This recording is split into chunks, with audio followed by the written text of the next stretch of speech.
My name is Mike Sullivan. I'm a 24-year-old bachelor. Currently, I'm working at a popular department store in downtown Manhattan.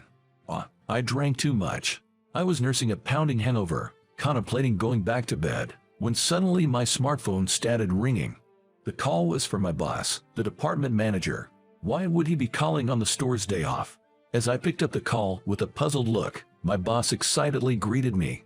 "Mike, good morning. As promised, I'll pick you up this evening." What promise are you talking about? You're so funny. Didn't you say at yesterday's party that you would meet my daughter for a date and even try living together? My mind was thrown into chaos by his completely unexpected response. I was too stunned to reply, but my boss said, "Talk to you later," and abruptly hung up. Unable to comprehend what was happening, I drank some water and tried to cool down my head. As I was thinking about last night's party, I had a bad feeling. At the company's drinking party last night, I, having just experienced a breakup, was drowning my sorrows in alcohol, getting thoroughly drunk. My ex-girlfriend was Layla, a beautiful 22-year-old model with a stunning figure. I was infatuated with her, but she cheated on me, and we decided to break up after discussion. Layla said there were plenty of other men besides me, and it would be better to break up if I was going to blame her for cheating. Deeply hurt by her heartless words, I drank heavily to ease my sorrow. My memory of what happened after is vague, but I think I spilled my heartbreak story to my boss.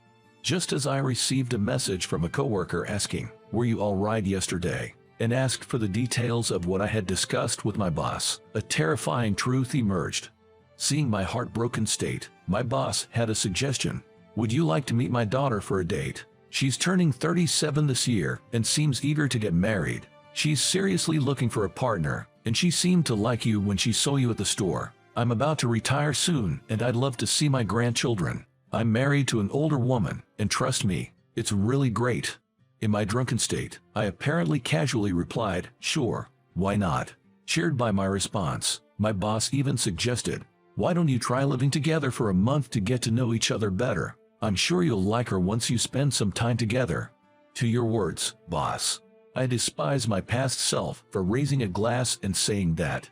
I really want to run away right now, but I can't, because I agreed to this myself.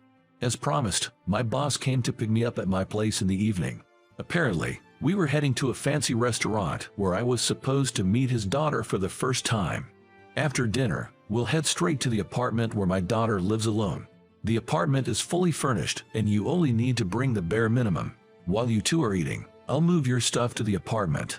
Also, since it's a special occasion, why don't you dress up in a chic suit? I think it'll really enhance your charm. Okay. Overwhelmed by my boss's enthusiasm, I packed my things, changed into a suit, and smoothly got into the car. All the while we were driving, my boss kept saying with a smile, "I'm sure you two will get along." While listening to him, I began to feel a glimmer of hope. Although I'm really into younger, cute girls, I had just gone through a terrible breakup, so I thought it might be good to try dating an older woman this time. And since my boss is pushing this so much, maybe his daughter is beautiful. With these fantasies in mind, I entered the restaurant, but my hopes were instantly crushed. The woman waiting for me was a very plump lady, quite different from my usual type. I'm normally into slender women. I'm slim myself, and both my mom and sister are as well. So this woman in front of me seemed so big. "Nice to meet you, I'm Grace," Grace said, bowing politely. She was wearing a frilly, floral print dress, which somehow looked mismatched. Maybe it's because her hair is pitch black compared to the light color of her dress. Her face was not beautiful, and she looked her age, so I was disappointed deep down. "Nice to meet you." After we exchanged greetings, my boss said, "Take your time," with a smile and left. I was pondering what to talk about with a woman more than a decade older than me when Grace slowly started speaking. "I'm sorry to involve you in this complicated situation, but don't worry, I understand my place too." I was taken aback by her unexpected words, and as I stood there wide-eyed, Grace turned a gentle smile in my direction. "My father is desperate to get me married off as soon as possible, but you see, with my looks and my social skills, I'm embarrassed to say, I have no experience in love, so I've actually given up on the idea of getting married myself." I see. Listening to Grace, I couldn't help but feel sympathy for her. Apparently, it was not her but her father, my boss, who was in a rush. So, I have a favor to ask. Would you be willing to live with me for just 1 month? Of course, we would have separate bedrooms, and I'll cover all the living expenses. You're free to do as you please in my apartment. If I can prove to my father that I'm not cut out for cohabitation, he should stop nagging me. I'll make sure that you don't suffer any disadvantage at work if our relationship doesn't work out, so don't worry. At first, I was determined to refuse any proposal, but after hearing her story, I changed my mind. All right, it's clear that your father truly loves you, Grace. Considering the circumstances, I'll agree to this. Upon hearing my agreement, Grace's eyes sparkled with joy. Thank you, I'm really happy. Oh, but I must say, I truly do find you wonderful, Mike. Let's make the most of the next month. Guys, looking forward to it. Actually, as I got to know Grace, I came to think of her as a kind and gentle person. She might be socially awkward, but I believe she truly has a kind heart. Of course, she's not exactly my type, and while I feel guilty towards her for harboring feelings towards me, the chances of anything romantic happening between us are practically non-existent.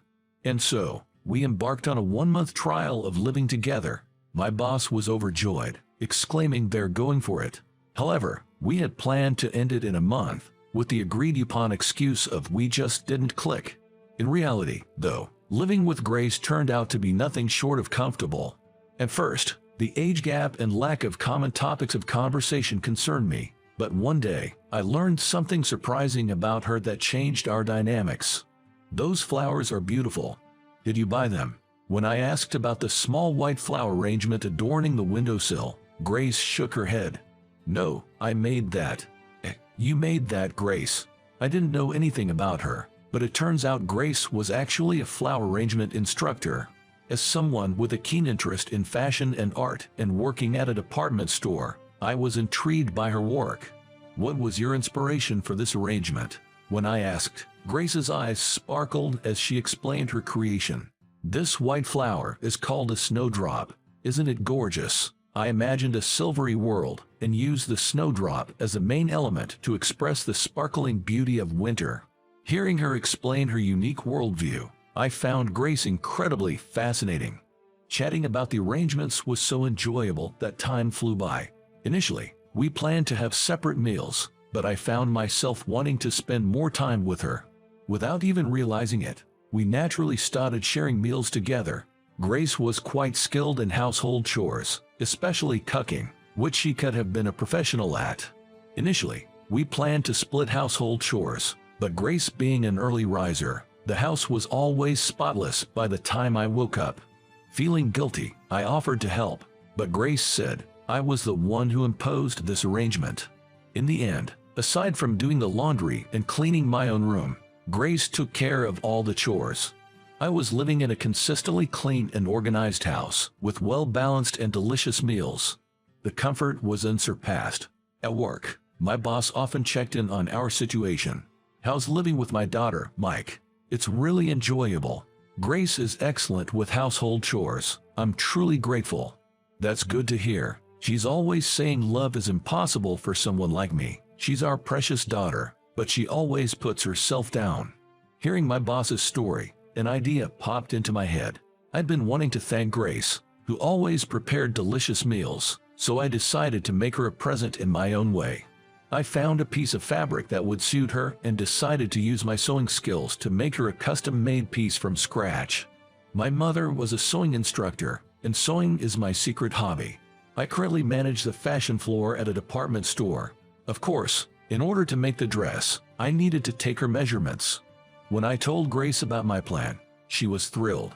Oh, thank you. I'll leave the measurements to you then, Mike. Yes, please. With nervousness gripping me, I slowly extended my arms toward Grace. Seeing her body up close like this for the first time, my heart pounded with excitement. Wow, she's really big. Grace's size was indeed much larger than average, but I believed that her larger frame allowed her to pull off certain designs better than others. With that conviction, I gifted her a handmade dress. This is for me. The dress, a glossy black fabric adorned with large white rose patterns, suited Grace perfectly. Over time, I'd come to feel that she looked better in cool fashion rather than cute, frilly clothing. It seemed her larger frame was ideal for bold patterns and unique styles. "Grace, you look stunning. If you'd like, may I do your makeup as well?" I acquired some basic makeup skills while working at a department store, a job my sister, a hairstylist, had recommended. Following the guidance of a makeup book, I applied cosmetics to Grace's face. She typically favored natural makeup, but I chose to use a bright red lipstick and deep black eyeliner. As I had expected, the intense makeup complemented her raven black hair. "No way, I don't even recognize myself. Grace, you really pull off this unique style." "Well, this is a first for me, but I think I like it. I used to only wear frilly, floral clothing because my mother liked it." I see. Grace had been influenced by her mother to wear such clothing in the past. "I always hated how I looked. I thought makeup was pointless, but it really does make a difference, doesn't it?" "Yes, this kind of style isn't for everyone, so it's really special when someone can pull it off like you can. Please have confidence. You're incredibly attractive, Grace." As soon as those words left my mouth, I felt my cheeks heat up. It wasn't flattery. I genuinely felt it. Grace, standing before me, was truly beautiful. I had never thought I would see her in this light. "Mike, thank you. I'm really happy." With those words, Grace gave me a sweet smile. Seeing her joy-filled face made my heart swell. Age didn't matter anymore. Only 3 weeks into living together, I came to genuinely like her. At first, I was put off by her larger size, but I grew accustomed to it, and above all, I was entirely smitten with her personality. Before the trial period was over, I needed to express my feelings. I resolved to take Grace shopping on my next day off. We would look for clothing that suited her new style. I decided to confess my feelings. Amid all this, I received a message from my ex, Layla, saying she wanted to get back together. If it had been the old me, I would have gladly accepted her invitation, but not now. I clearly told Layla, I can't. Grace was the only one in my heart now. I resolved to forget the past and look forward to tomorrow's date. But on the date with Grace, something unexpected happened. "Oh, Mike, is that you?" I was taken by surprise when we bumped into Layla while walking down the shopping district with Grace. Grace looked at Layla, clearly puzzled, while Layla sized her up with an intrusive stare. The Layla was more traditionally attractive than Grace. Seeing her make such a face didn't make her look beautiful. "Mike, did you lose your mind after I dumped you? You always like slim, beautiful women like me, right? Walking around with a large, older woman like her. Your taste has really gone downhill." Layla's hurtful words left Grace frozen in shock. Layla then sauntered up to me, purring in a sultry voice. "Hey, Mike, wake up. Let's start over. I'm way better than that old lady." I couldn't hold back any longer and interrupted Layla. "Don't disrespect the person I care about." I was surprised at the loudness of my voice, even more than I had expected. Layla and Grace, too, were taken aback by my sudden change in demeanor, eyes wide with surprise. "Grace is the most important person in the world to me. She is far more wonderful to me than someone who belittles others like you, Layla. That's how much I love her. Even if it's you, Layla, I won't let you hurt her anymore." Whatever, fine. That plain dull old lady suits you just fine."